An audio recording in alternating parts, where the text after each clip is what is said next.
Mga ka-hopes, bakit nga ba may mga NBA fans na pinapauwi na agad si Bol Bol mula sa PBA? At totoo bang tila hindi raw masaya ang 7'3" na import ng TNT sa Pilipinas? Habang nangyayari ito, may isa pang mainit na issue sa Magnolia matapos magparinig ang dating import na si Amat laban sa kanilang coaching staff, na sinagot naman ng kanilang head coach na si L.A. Tenorio. At hindi lang yan, may bagong import na agad na nagpakitang gila sa unang laro niya. Pero ano nga ba talaga ang buong kwento? Alamin natin. Pero bago tayo magpatuloy mga idol, kung mahilig kayo sa PBA updates, basketball issues, at trending hoop stories, siguraduhin i-like ang video na ito, mag-subscribe at pindutin ang notification bell para lagi kayong updated. Unahin muna natin ang mainit na usapin sa Magnolia. Kamakailan lang kasi ay nag-post sa kanyang Instagram story ang dating Magnolia import na si Noni Omo, kung saan ipinakita niya ang kanyang game averages sa Magnolia. Pero ang mas napansin ng fans ay ang caption nito na tila nagpapahiwatig na hindi raw kasalanan ng import kung bakit hindi naging maganda ang resulta ng team. Para sa marami, malinaw na parinig iyon sa coaching staff. Hindi naman nagtagal, sumagot si Magnolia head coach L.A. Tenorio tungkol sa issue. Ayon kay Tenorio, ang pangunahing dahilan kung bakit nila pinalitan si Amat ay dahil hindi umano ito 100% ang kondisyon.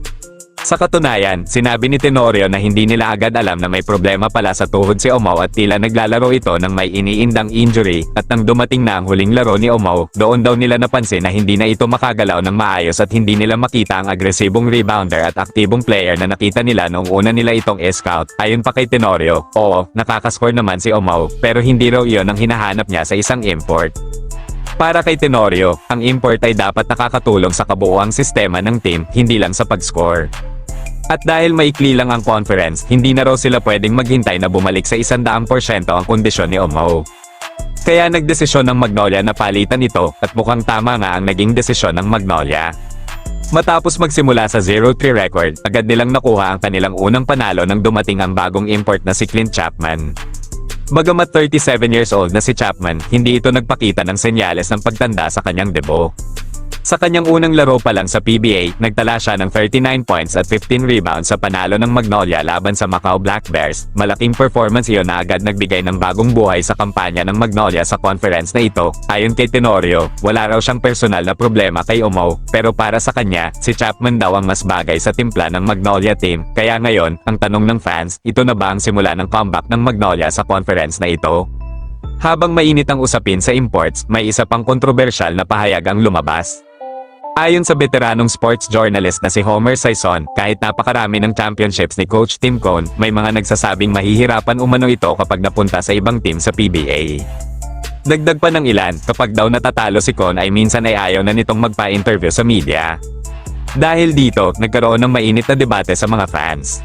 May mga nagsabi na kung titingnan daw ang mga team na hinawakan ni Coach Tim Cone sa buong career niya, madalas ay super teams ang kanyang roster. Ibig sabihin, kahit hanggang sa dulo ng bench ay may players na pwedeng maging starter sa ibang team. Samantala, may mga fans din na nagsasabing mas dapat daw hangaan ang isa pang legendary coach sa PBA, si Coach Cheng Giao. Para sa kanila, si Coach Cheng daw ang tipo ng coach na nagde-develop ng players. Mga rookies o hilaw na players daw ang pumapasok sa team niya, pero nagiging star players pagdaan ng panahon, habang si Coach Tim Cone naman daw ay kadalasang nakakakuha ng mga players na hinog na at established na superstars. Pero syempre, sa huli, kayo na lang ang humusga. Ngayon naman, punta tayo sa isa sa pinaka-pinag-uusap ang import sa PBA ngayon, si Bol Bol. Mula pa lang sa rumors na maglalaro siya sa Pilipinas ay umugang na agad ang social media. Hindi naman nakapagtataka dahil si Bol Bol ay isang 7'3" former NBA player na may kakaibang skillset. At nang magdebut nga siya para sa TNT Tropang 5J, lalo pang uminit ang usapan tungkol sa kanya. Bukod kasi sa kanyang monster debut performance, may napansin din ng ilang fans. Ayon sa kanila, tila iniiwasan daw ni Bol Bol ang mga fans at media sa simula.